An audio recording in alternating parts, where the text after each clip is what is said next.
Alrighty, so this week has gone by relatively fast. I mean, it's hard to believe, but today is Friday, and it's time to once again do the preview of the 13 games that's going to be happening this weekend as part of MLS Matchweek number 25. Now, there is going to be a game that's going to kick off in about 2 hour time between the New York Red Bulls and Inter Miami, and I had a bit of a difficult decision whether or not should I include this game since, by the time this video will be uploaded, it will be either very close from this game being started or the game is already started, and it's kind of weird the fact that when my video is uploaded, this game is already happening and people watching this video, I'm like, well, yeah, but the game's already over, so we probably know who's going to win. But that being said, I kind of want to include it because that's part of match week number 25, and like I said, there's going to be 13 games that's going to happen. One that's going to happen in just a bit. Well, tomorrow we are going to get 8 games that is going to happen, and then on Sunday we're going to finish off with 4 games to wrap off match week number 25. So with that being said, let us actually talk about the game that by the time this video will upload it, most likely this game will already been started, which is Inter Miami versus the New York Red Bulls, as this game will start at 7 p.m. Eastern, 4 p.m. Pacific time, but the actual kickoff is 7:05 p.m. local time, and this game is going to be on FS1 and on national television.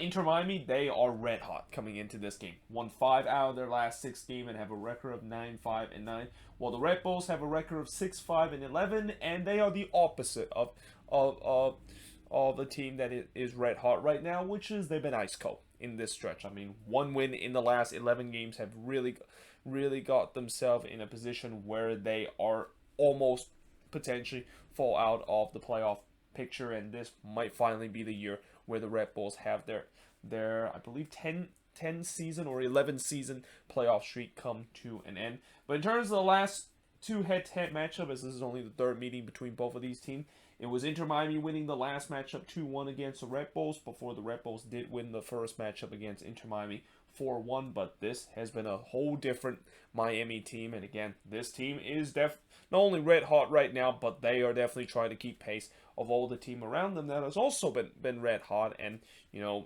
Eastern Conference race is definitely heated up, and while Miami, unfortunately, with how other team around them also won, they now find themselves once again below the red line. But the good news is, as I mentioned before, Miami does have a game in hand over those teams. So if they can win this game, and then of course they can win that game in hand and hope that maybe other team around them might drop points, they have a chance to go above the red line, and I think they're definitely going to be the favorites coming into this game again. So Red Bulls team that not only have not been doing well this season on the road, but also they are heading into a downward spiral with only 1 win in the last 11 games.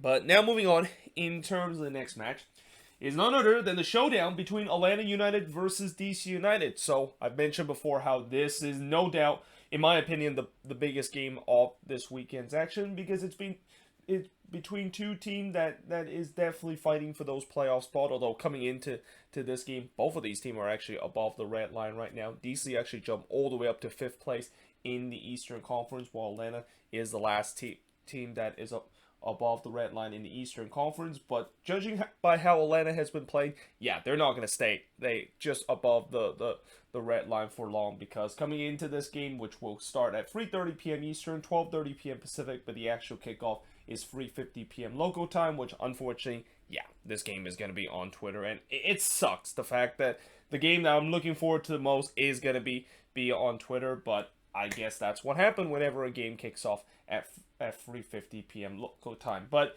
in terms, as I mentioned, Atlanta, they have won 7 out of their last 8 games, while DC, of course, coming off of a 3-0 win against the Chicago Fire at home, and Atlanta, of course, their last game was against FC Cincinnati. They convincingly smacked Cincinnati out of the stadium by winning 4-0 in that match. But in terms of the last 5 head-to-head matchup, the last matchup, it was Atlanta winning 2-1 on the road against DC United, but DC did return the favor by winning 2-1 on the road against Atlanta, before Atlanta did win 4-0 against DC, but this was the pre-Lasada era.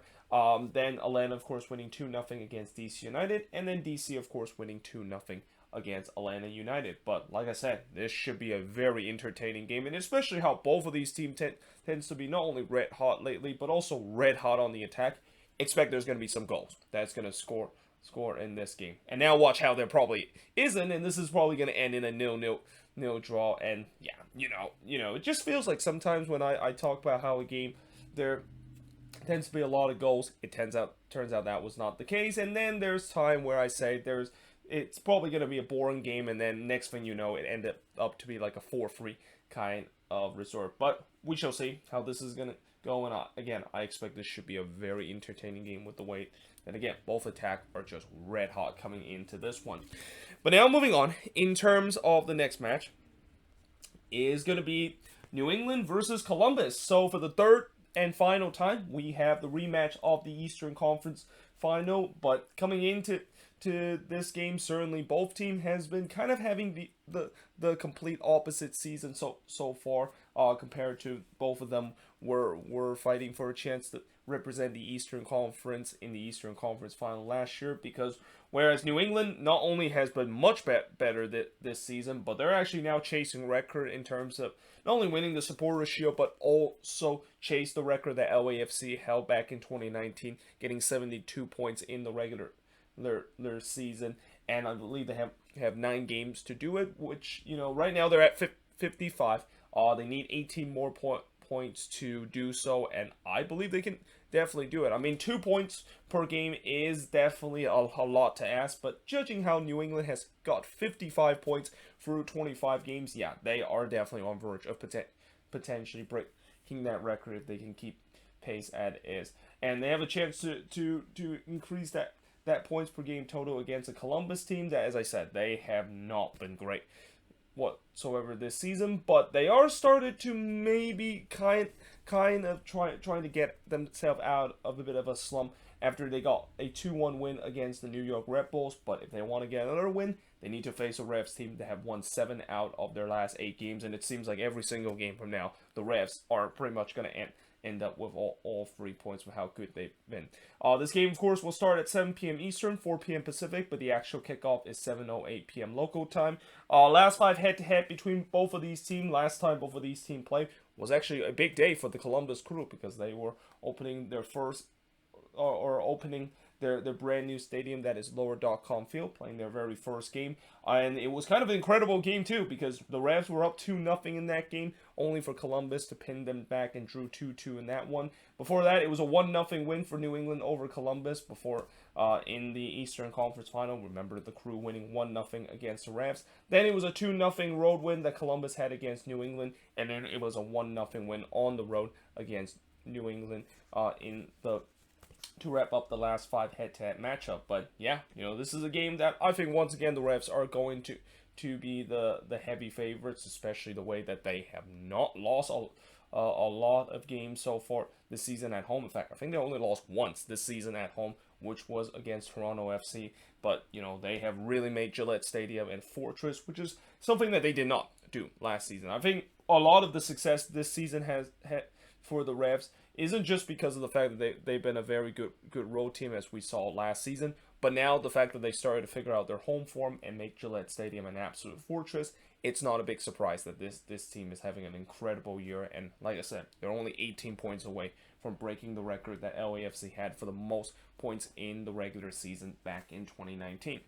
But now moving on, in terms of the next match, is going to be FC Cincinnati versus NYCFC. So on paper, this looked like it's probably going to be a one-sided affair, because NYCFC, even though they have been kind of inconsistent in their last couple of matches, it seems like NYCFC love to play against FC Cincinnati, and I'll talk about why that is the case when we get to the last 5 head-to-head matchup.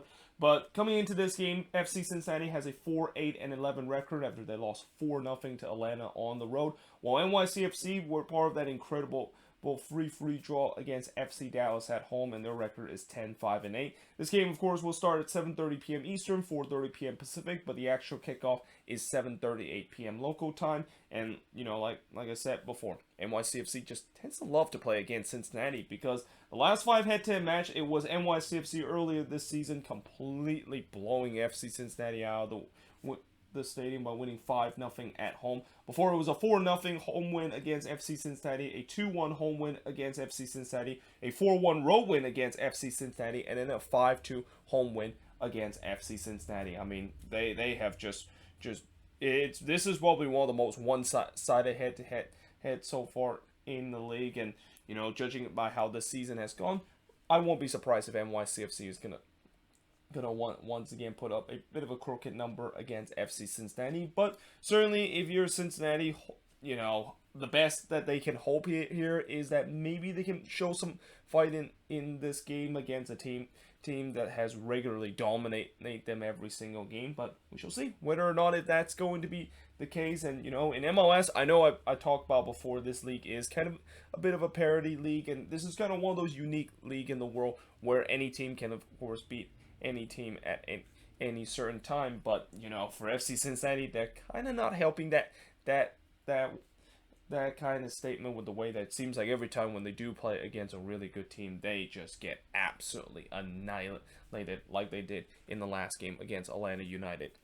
But now moving on, in terms of the next match, is going to be Toronto versus Nashville SC. So this is another one of those matches that looks like it's a mismatch on paper, because TFC currently is leading the wooden spoon race with the worst points total in the league and a record of 3-6-15, while Nashville has the fewest loss in MLS, and by far the fewest loss in MLS. The next team that has the fewest loss, I believe it's New England, and there was also another team, I think it's Seattle, the one that only have lost 4 times so far this season and have a record of 10-11-2. This game will start at 7:30 p.m. Eastern, 4:30 p.m. Pacific, but the actual kickoff is 7:38 p.m. local time. And in terms of the last 3 head-to-head matchup, it was a 1-1 draw the last time both of these team met at BMO Field. Before, it was Nashville winning 3-2 against Toronto, and then Nashville, of course, getting a 1-0 road win against Toronto FC. And as I said, since this is such a mismatch of a matchup, you would think that the better team should be able to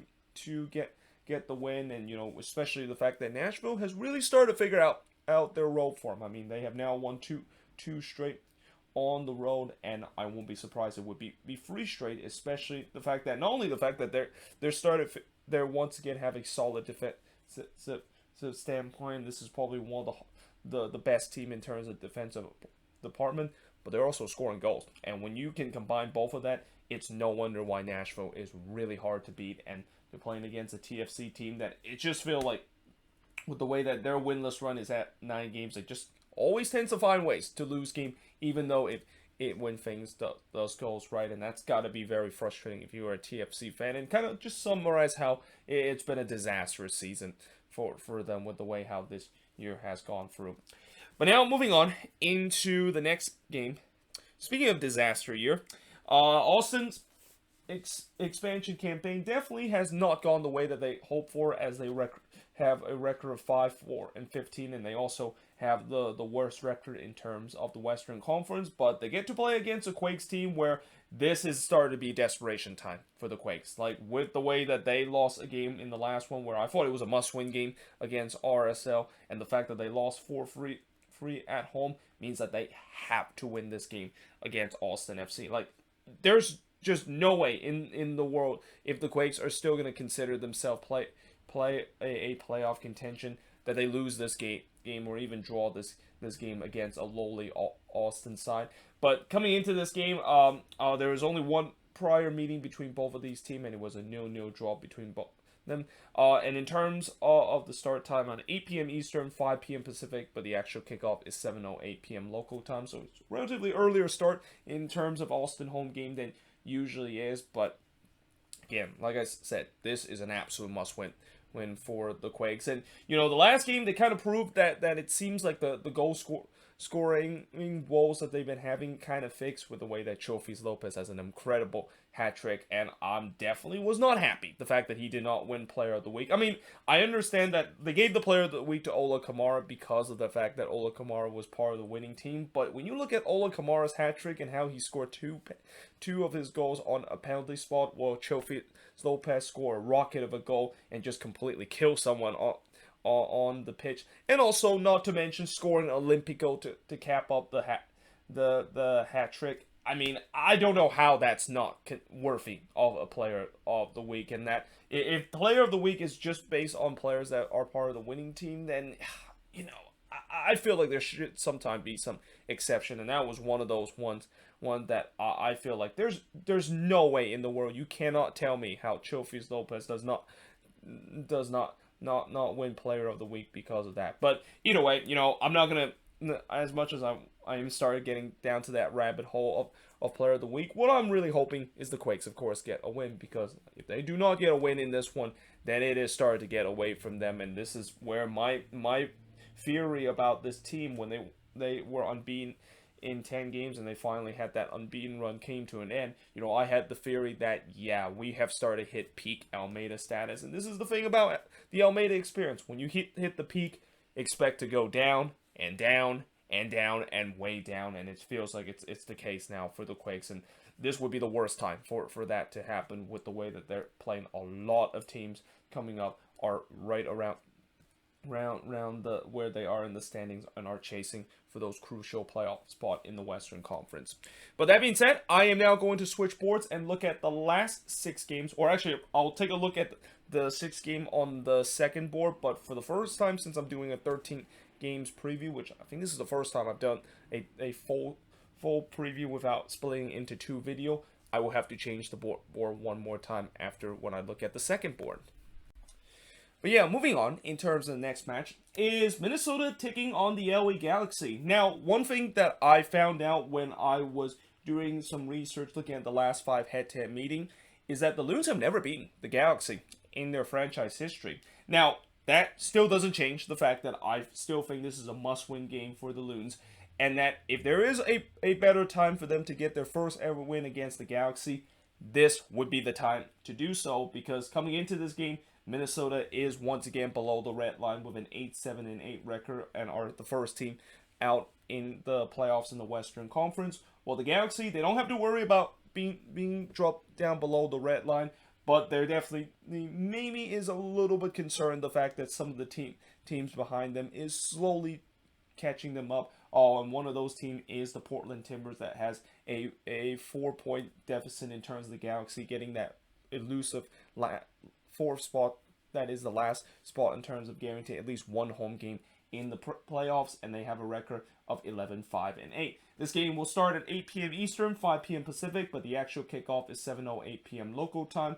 Minnesota, yeah, let's not talk about the last game, which was an absolute disaster, and it was just kind of a throwaway game that they had against Sporting KC. Well, for the Galaxy, they had to face against their biggest nemesis, that is the Houston Dynamo, and once again, they could not figure them out, only drawing 1-1 at home in that match. And in terms of the last 5 head-to-head meeting, the last time both of these teams met was earlier this season, which the Galaxy were able to win 1-0 against Minnesota. Then it was a 2-1 road win that the Galaxy had against Minnesota before it was a 0-0 draw between both of these teams. The Galaxy then win 3-2 against Minnesota. Oh, by the way, that 2-1 road win was in the playoffs, as before they met each other earlier this season. They actually have not met each other since 2019. But prior to that, as I said, it was a 0-0 draw between both of these teams. It was a 3-2 win that the Galaxy had against Minnesota. And then the Galaxy won 3-1 on the road against Minnesota. And like I said, this is a team that the Loons have never beaten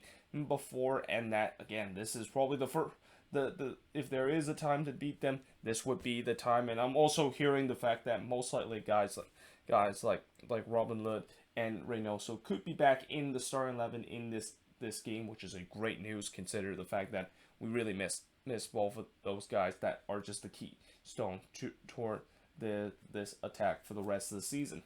But now moving on, in terms of the next match, is going to be the Texas Derby between the Houston Dynamo versus FC Dallas. Now, originally, this game was also going to be on Twitter, and originally, this was going to be a really late kickoff at 10 p.m. Eastern, 7 p.m. Pacific, and the actual kickoff was something like 9:08 p.m. local time. But they did push it a little bit earlier to a 9:30 p.m. Eastern, 6:30 p.m. Pacific, although the kickoff is still relatively late in terms of MLS standards, 8:38 p.m. local time in terms of the kickoff. And this game, thankfully, is no longer going to be on Twitter, and it's just going to be on local television. Now, this is the 48th meeting in the Texas Derby. Dallas, of course, leads the series with a record of 17, 16, and 14. While the last Texas Derby between both of these teams, it was a 2-2 draw in the first ever meeting, and I think this is I think there's going to be one more meeting between both of these teams in the Texas Derby, because I remember the last one was only the first meeting of 3 that they will play in the Texas Derby this season. But likewise, in terms of the last 5 head-to-head matchup, it was a 2-2 draw between both of these teams. Before, it was a 1-1 draw between both of these teams. Then Dallas, of course, winning 3-0 against Houston. Then it was a 2-0 win that Houston has against Dallas. And then Dallas, of course, winning 2-1 against the Houston Dynamo. But yeah, for this game, certainly if there is a team that desperately wants to win this one, is no doubt FC Dallas, who I think they're currently leading the Copa Tija standing, so they certainly want to get the win, because the team that is currently in second place in the Copa Tija meeting, I believe, is the Houston Dynamo. But in terms of playoff picture, Dallas is definitely looking to trying to get a win too. They did get a very good free draw on the road against NYCFC, but let's see if they can follow that in this game against a Houston team that is starting to find some confidence after, I talked about how they went through that 60-game winless run and finally getting a win. And it just feels like, whenever you get finally at such a long winless run as the Houston Dynamo just did a couple of weeks ago, you can see that the team is feeling like they have that monkey off their shoulder, and they're playing much more confident than what we saw from this Houston team when they were in that 16-game winless run, where it just felt like the entire team just looked down and just feel like they have accepted defeat, even though the game hasn't even started. But moving on, in terms of the next match, and the last match in terms of the Saturday action, is RSL versus the Seattle Sounders. So RSL, of course, coming into this game with a 9-6-9 record, while the Seattle Sounders have a 13-6-4 record. This game will start at 9:30 p.m. Eastern, 6:30 p.m. Pacific, but the actual kickoff is 7:38 p.m. local time. RSL, of course, had a huge 4-3 win against the San Jose Earthquakes on the road to stay above the red line. While the Sounders, they have won 5 out of their last 6 games in all competition, including getting a big 1-0 win against Santos Laguna in the League Cup to make it to the League Cup final. And in terms of the last 5 head-to-head matchup, well, the Sounders have relatively dominated the last 5 head-to-head matchup, with them winning 2-1 against RSL before doing the same thing in the other meeting. Then it was a 2-2 draw between both of these teams before the Sounders winning 2-0 against RSL, and then RSL did win 3-0 against the Seattle Sounders. And one thing that's also interesting is that when RSL does play the Sounders, they usually tends to do much better compared to when this matchup is happening at Lumen's Field. And especially, this is also kind of a matchup between two teams that it's going to be interesting to see which team can either carry that momentum that they had in the midweek game, because like I said, both of these teams came off a big victory in the midweek for different reasons. But as I said many times before, when you are coming off of a big win, an emotional win, there could be a letdown. So we'll see whether or not if RSL maybe will have a letdown after they got that huge road win against the Quakes, or will the Sounders do so. And I feel like the Sounders could be the team that maybe will have that letdown, with the way that, it was just such a big win at home, and really a historical win too, being the first ever team in MLS to make it to the League Cup final. But now that we'll see whether or not if they can keep that same intensity when they're playing against RSL. And when you go into a game where you're playing against one of the best team in Liga MX, that now just going back to league play, you can really easily fall into that trap of having a letdown and don't keep the same intensity that you had in the previous game. But we shall see whether or not if that's the case, as we're now moving on into the Sunday action.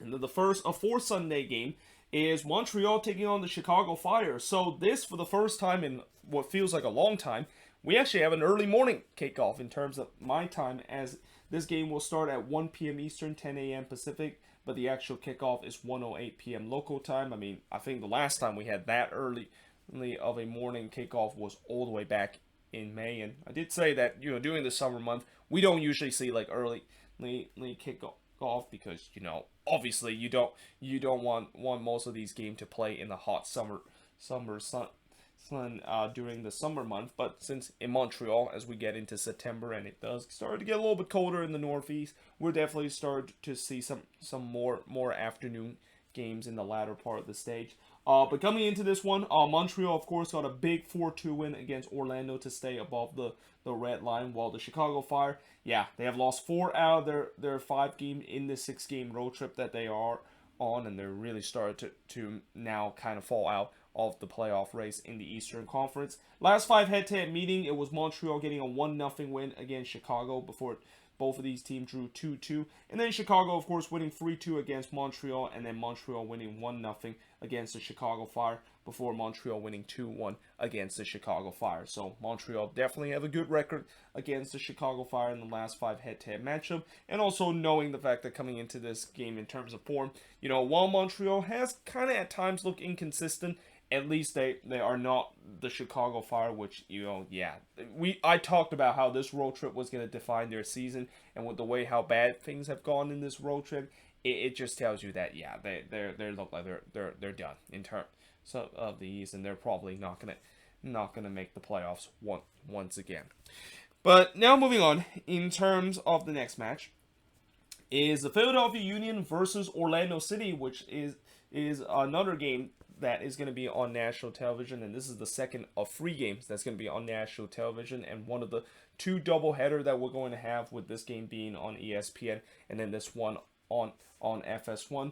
This game, of course, will start at 4 p.m. Eastern, 1 p.m. Pacific, but the actual kickoff is 4:08 p.m. local time. The Union, they are now below the red line for the first time this season, and this, of course, is due to the fact that, they didn't play in MLS action in the middle of the week because they were in the CONCACAF Champions League in the second leg of the semifinal against Copa America, and they unfortunately lost that one, and other team around them were able to win. It's kind of a double kind of downer for this Union team, find themselves below the red line and also getting knocked out in CCL with an 8-7 record. Well, for Orlando City, things have not gone well for the Lions in these last 2 games, losing 4-2 against Montreal at home, and now are really starting to get in a stretch where they got some really tough opponents that they're going to be facing. I mean, while they're going to be facing against the Union on the road, is not as tough as their next 2 games, because their next 2 games is going to be New England and Nashville. They do not want to make sure they lose another one to allow some of the teams behind them to start to catch them up, and also dropping down the Eastern Conference table, as now their record is 10-8-6. Last 5 head-to-head meeting, it was Orlando winning 2-1 against the Union before it was a 1-1 draw between both of these teams. It was a 2-2 draw between both of these teams before the Union did win 3-1 on the road against Orlando, and then it was a 2-2 draw between both of these teams. And I also would like to say that this, in some way, it's kind of a desperation derby too, because I talk about how Orlando needs to win to kind of end this mini slump that they have. But the Union, I said this before in that review on Saturday night, that, as disheartening it is for them to suffer that loss against Copa America, even though they had tons of chances to make that second leg much more interesting. They can't just kind of